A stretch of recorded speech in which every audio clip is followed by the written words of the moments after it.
बाबा की हनीप्रीत अब तक पुलिस के हाथ नहीं लगी है, फरार चल रही है। लेकिन इसी बीच एक्ट्रेस राखी सावंत ने राम रहीम और हनीप्रीत पर एक बड़ा खुलासा किया है। इंडिया न्यूज से एक्सक्लूसिव बातचीत में राखी सावंत ने कहा कि राम रहीम हमेशा उससे अच्छी मॉडल की डिमांड करता था। एक वक्त ऐसा भी आ गया था जब हनीप्रीत राखी सावंत को अपनी सौतन समझने लगी थी।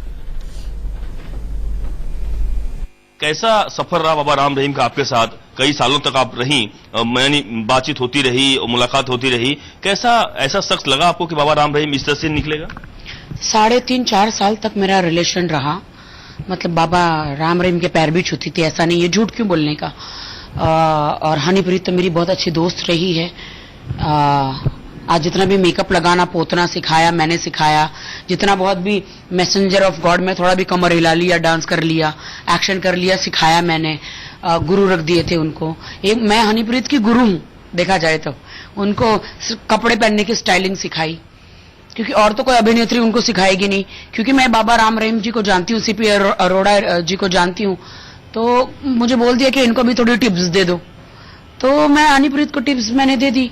और मुझे सपने में भी नहीं ख्याल था कि बाबा राम रहीम जैसा इतना महान इंसान ऐसे कांड करेगा। सच मुझे नहीं पता था। नहीं तो राखी सावंत उनके लिए इतनी कीमती है, कह सकते हैं हम, कीमती वर्ड यूज करेंगे, कि आप जब पहली बार उनसे मिलने जा रही थी, दिल्ली से आपको सिरसा से हेलीकॉप्टर भेज रहे थे। आपने मना किया कि हेलीकॉप्टर से मैं नहीं आऊंगी क्योंकि हेलीकॉप्टर से नहीं आती हूँ। अच्छा, हाँ, आपको पता चल गया? कैसा? हाँ, मुझे हेलीकॉप्टर भेज रहे थे, कहा था कि आप दिल्ली आ जाओ, दिल्ली से हेलीकॉप्टर सिरसा डायरेक्ट होगा।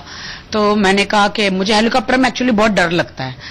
तो मैंने कहा नहीं बाबा, चंडीगढ़ या हरियाणा कहते हैं ना, वहां पे अगर आप ड्रॉप होते तो बाई कार वहां पे चले जाते हैं। तो फिर मैं बाबा मेरे लिए हेलीकॉप्टर भेज रहे थे। तो मैंने कहा नहीं बाबा, मैं हेलीकॉप्टर से नहीं आऊंगी, मैं बाई कार आऊंगी। यानी पहली मुलाकात, यानी पहली बार आप मिले जा रही और आपके हेलीकॉप्टर भेजना और आपका जो स्वागत किया गया इस तरह से किया गया जैसे लग रहा है कोई मिनिस्टर से भी बड़ा आदमी आ रहा हो। नहीं, सचमुच, क्योंकि बाबा मुझे कहते थे कि तुम बहुत अच्छा बोलती हो चैनलों में, हम तुम्हें बहुत देखते हैं, तुम बहुत अच्छा बेटियों के लिए, सबके लिए बहुत अच्छा बोलती हो, आई प्राउड ऑफ यू। अब अंदर की बात तो किसे पता थी कि ये प्राउड ऑफ यू झूठा झूठा बोल रहे हैं। और जो उन्होंने किया है वो तो दुनिया के सामने है ही है।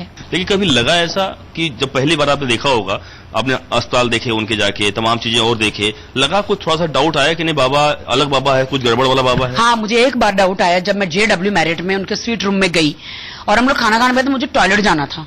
तो बाबा का जो स्वीट रूम था, वो जो मेन रूम था, उसके टॉयलेट में सीपी अरोड़ा जी टॉयलेट गए थे। तो मुझे हनीप्रीत ने बोला तुम उस रूम में चली जाओ, बाबा जी के रूम में टॉयलेट है, वहां पे चली जाओ। मैं अंदर गई तो बाथरूम में कुछ जड़ी बूटियां रखी थी, कुछ वाइग्रा टाइप कुछ रखा था, कुछ क्या चीजें रखी थी। हे भगवान! तो आपने पूछा कुछ उस बारे में, उसके बारे में? नहीं, मैं तो देख रही हूँ, मैं तो दरवाजा अंदर बाथरूम में लॉक करके मैं तो सब देख रही हूँ। ये बाबा जी ये क्या है? ये वाइग्रा का मुंह पे लगाते कि कहाँ लगाते? बाबा जी को वाइग्रा का क्या काम है? क्योंकि ये संत है, संत ऋषि है, तो इनको इन सब चीजों का बहुत सारी चीजें होती, क्या काम है? 101 टाइप के परफ्यूम थे, वो चैन थी लंबी लंबी बड़ी बड़ी गोल्ड की, अंगूठियां, एक से एक परफ्यूम पूरे लाइन से लगे हुए थे, एक से एक चीजें, उफ, जैसे राजा महाराजा जैसे चीजें होती थी। एक ये भी उठता है कि बाबा जब आपसे मिला और था, बाबा के बाथरूम में अंडरगारमेंट्स भी थे। अब वो किसके थे मुझे नहीं पता, बट थे। लेकिन ये भी आपने शायद, जहां तक मुझे जानकारी है, आपने JW मैरिट में एक ही रूम में हनीप्रीत को, बाबा को भी देखा था। जी बिल्कुल। मेरा एक फोन चोरी हो गया, वरना मेरे पास सारे फोटोज थे। जब गणपति आए मेरे घर में, मॉम फोन चोरी हो गया ना, मेरा फोन चोरी हो गया, उसमें मेरे पास सारे वो फोटोज थे।